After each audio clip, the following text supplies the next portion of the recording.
विश्वनाथ जी को अर्पित करते। तो काशी नरेश ने कहा सुंदर सुंदर पुष्प अपहृत हो जाते हैं, द्वारपाल कोई रक्षा नहीं कर पा रहा। तो उनका भगवान ये कोई अव्यक्त आता है, आसो पास कड़ा पहरा है और वो आकाश से सीधे आते, वो तो सिद्ध महापुरुष थे। तब उन्होंने कहा कोई भी हो चोर तो पकड़ा ही जाएगा, भगवान विश्वनाथ जी के बिल्व पत्र बिछा दीजिए प्रसादी। तो जो ही उन पर पैर पड़ा तो पुष्पदंत की सारी शक्ति खत्म हो गई। और उन्होंने जब ये देखा कि बिल्व पत्र पे पैर पड़ गया, ये विश्वनाथ जी के प्रसादी है, तो तत्काल माथे से लगाया और शिव महिमा स्तोत्र की रचना की, जो स्तोत्र रचना के अंतर ध्यान हो गए।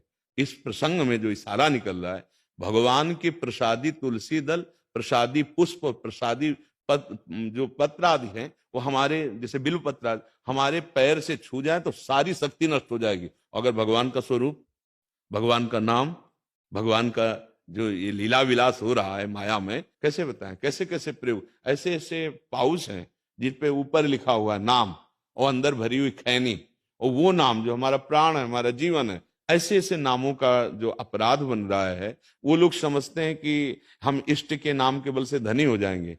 ठीक है, अभी कर लीजिए, लेकिन ये जो नामापराध, रूपापराध, ये जो अपराध आएगा वो तुम्हें शांति और सुख प्रदान नहीं कर पाएगा। इसमें जो अपमान किया जा रहा है, ये बुद्धि का अपहरण नहीं कर देगा, ये भक्ति का क्षय नहीं कर देगा।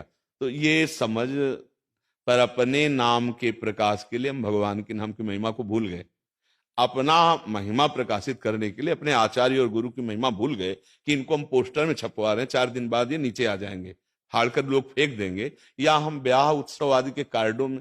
तो अब ये बातें खुद समझनी होंगी।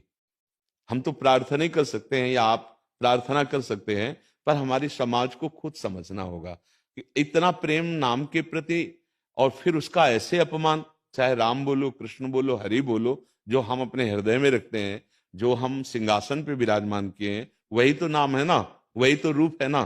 पर अब ये अपनी महिमा प्रकाशित करने के कारण, मान लो हमने अपने गुरुदेव को बना दिया कि वो हमारे ऊपर प्रकाश कर रहे हैं ऐसे, और वो पोस्टर में हुआ, इसके बाद गुरुदेव 4 दिन बाद अगला पोस्टर लगा, फाड़ के नीचे फेंक दिया।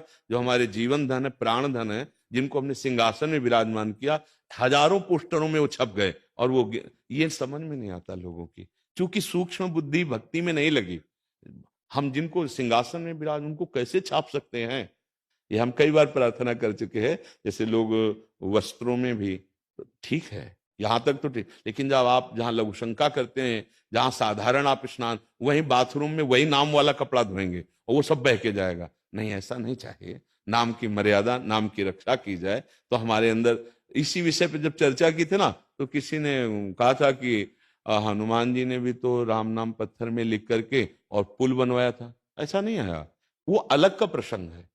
पुल का जो प्रसंग आया, उसमें नलनील नाम के 2 महान बलशाली, जिनको ऋषियों का वरदान मिला हुआ था कि जिस पत्थर को छू देंगे वो छू करके रखते थे। वहां नाम नहीं लिखा जाता था कि राम राम लिख दिया और पत्थर रख दिया, उस पर चढ़ गए। कोई भी भक्त ऐसे चढ़ के दिखाए, अगर वास्तविक भक्त है, उसके सामने लिख दिया जाए उसके इष्ट देव का नाम और कहा जाए तलवार से काट देंगे, नहीं तो चढ़ जाओ, तो वो तलवार से कटना पसंद करेगा, लेकिन नाम पर नहीं चढ़ेगा। क्योंकि वास्तविक जो भक्त है, या छवि रख दी जाए। आप सोचो, आज हमारे क्या हो रहा है, पुरानी छवियां हो गई गलियों में रख दिए, पुरानी छवियां हो गई वृक्षों के नीचे रख दिए। ऐसा नहीं है। अगर प्रसादी हो गया, पुरानी कुछ हो गया, तो आप यमुना गंगा के किनारे जाइए, आप वहां रज को करके अंदर वास्तविक ढंग से उन फूलों का संस्कार ऐसे फूल से ढक के, और आप फिर ऊपर से रज कर दीजिए। या अगर ऐसा कुछ पुष्प आदि है, कोई सरोवर, कोई पवित्र स्थान, ऐसे थोड़ी होता है कि भगवत प्रसादी या भगवत स्वरूपों का अपमान करने के लिए रोड के पहले सिंहासन में रख के भोग लगाते रहे, अब रोड के किनारे रख दिए। माना पीपल का वृक्ष है, माना कोई वृक्ष है, लेकिन वहां धूल पड़ रही है, वहां पशु भी, कुत्ता भी आकर लोग शंका कर जाएगा, वही तुम्हारे आराध्य देव, तुम्हारी बुद्धि ठीक है, भ्रष्ट हो जाएगी। तो इन सब बातों पर विवेकवान विचार करें, और संत जन, जो महापुरुष जन है, इन बातों को समझाएं, तभी समझ में आएगा। नहीं तो स्वार्थ में भरी बुद्धि में ये बातें कहाँ समझ में आती। मान लो आप परमार्थ के पति को, तो आपको इस बात की पीड़ा है। तो ये चर्चा कई बार हो चुकी है, पर आपके प्रश्न के अनुसार पुनः कर रहे हैं, और सबसे प्रार्थना कर रहे हैं कि ये छोटा मोटा अपराध नहीं, ये नामापराध है, ये सेवा अपराध है, भगवत अपराध है, ये गुरु अपराध। अपने गुरु को कोई कौन अपराध करेगा, पर अपने गुरु की छवि जो हृदय में रखनी है, जो सिंहासन में रखनी, वही हम छपवा दिए हजारों रूपों में और वो गलियों में ऐसे, तो हमें लगता है भारी अपराध है, इससे बचना। इसीलिए प्रेम नहीं आ रहा, इसीलिए वो शुद्ध बोध नहीं हो रहा, इसीलिए शुद्ध भक्ति का प्रकाश नहीं हो पा रहा। नहीं तो थोड़ा भी नाम जप करे तो हृदय पवित्र होने लगता है।